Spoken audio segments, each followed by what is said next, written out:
जैसा कि सर्वविदित था कि महाराष्ट्र में भाजपा सबसे बड़ी पार्टी बनेगी और एकनाथ शिंदे के नेतृत्व में फिर से महायुति गठबंधन की सरकार बनेगी।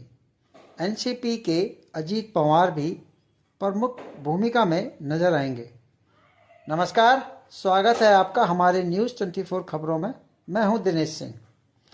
आज सुबह से ही जिस तरह से महायुति गठबंधन एक तरफा लीड ले रहा था, वह शाम आते आते तक यह भी स्पष्ट हो गया कि इस बार भाजपा का ही मुख्यमंत्री बनेगा और भाजपा के मुख्यमंत्री बनने में सबसे सुयोग्य उम्मीदवार देवेंद्र फडणवीस के रूप में ही देखा जा रहा है।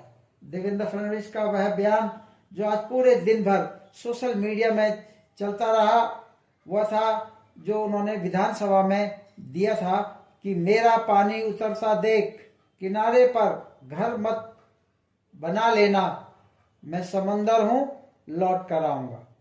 दिन भर चले उनके इस बयान ने महायुति गठबंधन में भी बेचैनी बढ़ा दी है।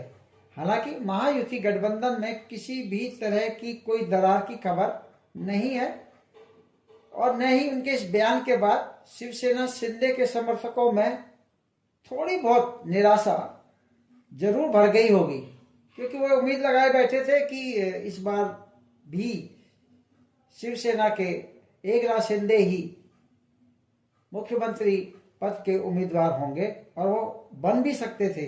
लेकिन आपको समझ ही आ ही गया होगा कि इस बार जो जिस तरह से भाजपा ने सुबह से अपनी बढ़त बनाई रखी थी, उसके बावजूद ये समझा जा रहा था कि अब भाजपा का जो है मुख्यमंत्री वो बनेगा।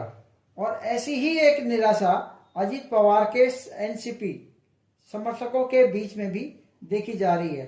लेकिन जिस तरह की राजनीति चल रही है, उस तरीके से यह साफ देखा जा रहा है कि भारतीय जनता पार्टी ने अपना मुख्यमंत्री बनाने का मन लगभग बना लिया है। कुछ राजनीतिक विशेषज्ञ इस बात को लेकर भी जोड़ रहे हैं कि यदि मुख्यमंत्री एकनाथ शिंदे को नहीं बनाया गया तो जो आने वाले अगले साल बिहार का जो चुनाव है, उसका उल्टा असर देखने को मिल सकता है। वहां नीतीश समर्थक ये कह सकते हैं कि अगर भाजपा वहां पे बड़ी आ गई तो नीतीश को मुख्यमंत्री पद नहीं मिलेगा, लेकिन वो स्थिति और यहाँ की स्थिति जरा भिन्न है।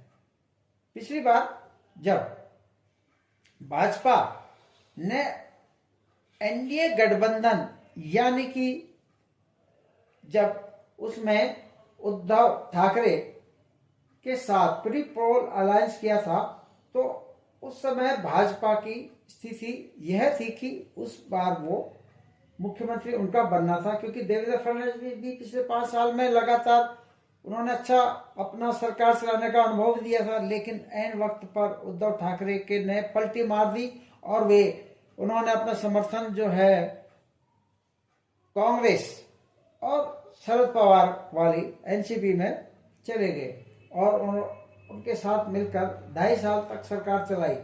लेकिन उसके बाद जिस तरीके से एकनाथ शिंदे गुट ने उद्धव ठाकरे की सरकार की मनमानी को देखते हुए उनसे अलग होकर अपनी पार्टी बनाई और इस पार्टी को भाजपा ने अपना पूर्ण समर्थन दिया। हालांकि भाजपा उस समय भी बड़ी पार्टी थी, लेकिन उन्होंने ये सोच के दिया कि इसका असर महाराष्ट्र में ये ना जाए कि वे मुख्यमंत्री के भूखे हैं, इसीलिए उन्होंने एकनाथ शिंदे को पूर्ण समर्थन दिया और देवेंद्र फडणवीस को उप मुख्यमंत्री बनाया। उन्होंने भी बड़ा दिल दिखाते हुए इस बात को स्वीकार कर लिया कि चलो इस बार हम मुख्यमंत्री जो है एकनाथ शिंदे को बना देते हैं। भाजपा का ही मुख्यमंत्री बनने ना बनाने के पीछे भी एक ये सोच थी जो महाराष्ट्र सरकार में इस बार चुनाव में देखने को मिला। इस बार 130 सीट से ऊपर भाजपा को अपनी जो आई है, वो ना तो उनको पता था, ना उनके गठबंधन ने किसी सोचा था कि बीजेपी इतनी सीट लाएगी। हालांकि भाजपा ने सबसे ज्यादा इन सीटों पर चुनाव लड़ा था और उसका स्ट्राइक रेट 80% से ऊपर है, जबकि लोकसभा में भाजपा का स्ट्राइक रेट सबसे नीचे था और शिवसेना की एकनाथ शिंदे की सबसे ऊपर स्ट्राइक रेट था और उन्होंने सबसे ऊपर ज्यादा सीट भी जीती थी। उद्धव गुट के संजय राउत ने इस जीत पर हालांकि कई सवालिया निशान लगाए, लेकिन अब उसका कोई महत्व नहीं है। भाजपा की कोर कमेटी, भाजपा के अध्यक्ष, भाजपा के चाणक्य अमित शाह और खुद प्रधानमंत्री नरेंद्र मोदी भी इस चीज को अब समझ रहे हैं कि महाराष्ट्र में जो इतना बड़ा मैंडेट भाजपा को मिला है, उसके बाद भाजपा की पुख्ता दावेदारी तो बनती ही है। यदि मुख्यमंत्री के रूप में देखा जाए तो देवेंद्र फडणवीस ही सबसे बेहतर मुख्यमंत्री होंगे, क्योंकि उनका 5 साल का मुख्यमंत्री के रूप में जो अनुभव भी था और बेदाग छवि थी, उसको देखते हुए ऐसा लग रहा है कि अब मुख्यमंत्री शिंदे जो मौजूदा हैं वे शायद अब उप मुख्यमंत्री बन जाएं और वो शायद ये पद को स्वीकार कर लिया जाए, क्योंकि पिछली बार भी देवेंद्र फडणवीस ने उप मुख्यमंत्री बनकर एक किस्म का जो सैक्रिफाइस किया था, वो सैक्रिफाइस अब एकनाथ शिंदे को भी करना होगा। इसीलिए सभी राजनीतिक दृष्टिकोण से इस बार भाजपा का मुख्यमंत्री इस पद लेगा और देवेंद्र फडणवीस ही मुख्यमंत्री बनेंगे, इसमें कोई शक सुबह नहीं रहा है। धन्यवाद।